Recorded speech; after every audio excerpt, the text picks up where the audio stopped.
নমস্কার। আজকে বলবো এই ফেব্রুয়ারি মাসে কাদের একটু শত্রু চাপ হবে বা ঋণ নিয়ে চাপে পড়বেন।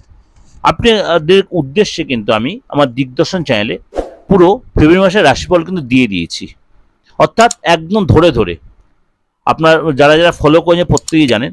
তা সত্ত্বেও আপনাদের কাছে এটা একটু প্রেজেন্ট করছি যে শত্রুর জায়গাটা বা ঋণের জায়গাটা আরও আপনাদের কাছে ক্লিয়ারলি থাকবে। ব্যাপারটা কিছু কিছু রাশির জন্য শত্রু সবসময় মানে আপনাদের মানে পিছনে পড়ে থাকে, বা কেউ কেউ একদম ঋণের সমস্যা সবসময় জর্জরিত। কয়েকটি রাশির লোকেরা আবার নানা রকম মানে সবসময় কম্পিটিশনের মধ্যে থাকেন, মানে মানে সবসময় আপনার একটা চাপ থাকবে। এটা কিন্তু সবসময় আমি অনেক সময় আমরা এই 29 বছর বা 28 বছর প্রফেশনে আমি সবসময় এটা ফলো করি যে কিছু লোকের যেন সবসময় সারাটা জীবনেই না শত্রু যেন আপনাদের একদম ধরে রেখেছে। সুতরাং আপনার রাশিটাও কি এর মধ্যে এই মাসে পড়েছে? চলুন তাহলে জেনে নিই কোন কোন রাশির লোকেরা এই সব বা এই মাসে একটু সতর্কতা অবলম্বন করবে। মেষ রাশির জাতক জাতিকাদের বলবো ঋণ দান এবং ঋণ গ্রহণের ক্ষেত্রে সচেতনতা অবলম্বন করা খুব জরুরি। শত্রু সংক্রান্ত বিষয়ে সমস্যা সৃষ্টির আশঙ্কা নেই, কিন্তু আপনার প্রতিযোগিতার ক্ষেত্রে খুব একটা সফলতা প্রাপ্তির সম্ভাবনা দেখা যাচ্ছে না। অর্থাৎ এই মাসে আপনাকে বেশি কম্পিটিশনের মধ্যে বা কারোর সাথে চ্যালেঞ্জিং করে কোনো কোথাও টাকা ইনভেস্ট করবেন না, কিন্তু আপনার শত্রু যাটা অতটা আপনার শত্রু চাপে ফেলতে পারবে না। যারা আপনার শত্রু এই মাসে একটু তারাই বঞ্চ চাপে থাকবে, আপনার করে চাপে রাখতে পারবে না। যদি কারোর থেকে টাকা ধার নিতে হয় বা টাকা ধার দিতে খুব সাবধানে সেটা করবেন, কেননা তাহলে কিন্তু আপনার একটু চাপ হতো সেই জায়গাটা।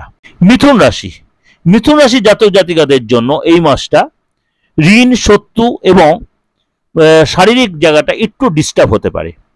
প্রতিযোগিতার ব্যাপারে বা কোথাও কম্পিটিশনে বা এইসব ব্যাপারগুলো একটু আপনাকে সতর্ক হয়ে সচেতন হয়ে চলতে হবে। আপনার ব্যক্তিগত হরস্কোপ কারোর সাথে কনসাল্ট করে না এরকম সিচুয়েশন হলে।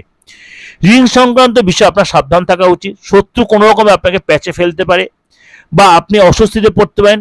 কোনো কম্পিটিশন বা প্রতিযোগিতায় আপনি যদি একান্ত প্রয়োজন নয় অংশগ্রহণ করবেন না। কর্কট রাশির ঋণ এবং শত্রু সংক্রান্ত সমস্যা ভোগার আশঙ্কা নেই। আপনার যারা শত্রু তারা আপনাকে এই মাসটা একটু সমঝে চলবে, তো আপনাকেও সেটা কিন্তু একটু সাবধানে মেনটেন করতে হবে। যারা আপনার শত্রু তাদেরকে একটু আপনাকে অ্যাভয়েড করে বা বেশি তাদের সাথে আলোচনা বা কোনো অশান্তির জায়গায় যাবেন না। এবং প্রতিযোগিতায় যারা দেখা যাচ্ছে অনেকটাই সফলতা দেখা যাচ্ছে, কিন্তু আপনার বাবা মা কিন্তু আপনার একটু চিন্তা থাকবে। সিংহ রাশির লোকেরা কিন্তু ঋণ এবং শত্রুর বিষয়ে একটু আপনাকে এই মাসটা একটু সতর্ক হয়ে চলতে বা আপনার একটু চাপে ফেলতে পারে বা সমস্যায় ফেলতে পারে। কোন সময়টা? মাসের প্রথম দিকটা, অর্থাৎ মাসের প্রথম 10-12টা দিন আপনার একটু সাবধানে থাকতে হবে। তারপরে আস্তে আস্তে সময়টা আপনার ফেভারে আসবে এবং প্রতিযোগিতামূলক ক্ষেত্রে আপনার কিন্তু 14-15 তারিখের পর থেকে সময়টা কিন্তু আপনার আস্তে আস্তে অনেকটা ঠিক হবে। কিন্তু বেশি চাপ নেবেন যখন সূর্য আবার আপনার কুম্ভ রাশিতে যাচ্ছে, তখন কিন্তু আপনার ক্ষেত্রে মানসিক অস্থিরতা বেড়ে যাবে। কন্যা রাশির ক্ষেত্রে ঋণ ও শত্রু সংক্রান্ত বিষয়ে আপনার প্রথম ভাগে মিশ্র ফল দিলেও পরবর্তী ভাগে শুভ ফল প্রাপ্ত হবে। এর জন্য আপনাকে খুব সাবধানে স্টেপ ফেলতে হবে, বেশি তাড়াহুড়া করে কোনো ডিসিশন নেবেন না। তুলা রাশির ক্ষেত্রে ঋণ এবং শত্রু সংক্রান্ত বিষয়ে অনেক সচেতনতা অবলম্বন করতে হবে এবং কি প্রতিযোগিতার ক্ষেত্রে আপনার কিন্তু শুভ ফল আপনি পাবেন।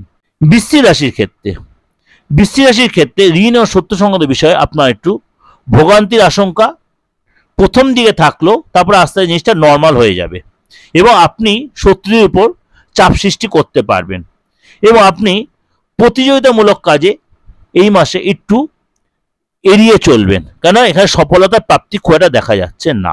ধনুরাশির ক্ষেত্রে আপনাকে সচেতনতা অবলম্বন করতে হবে। কোনো প্রতিযোগিতায় অংশগ্রহণ করে পূর্ণ সফলতা পাওয়ার সম্ভাবনা খুব একটা দেখা যাচ্ছে না।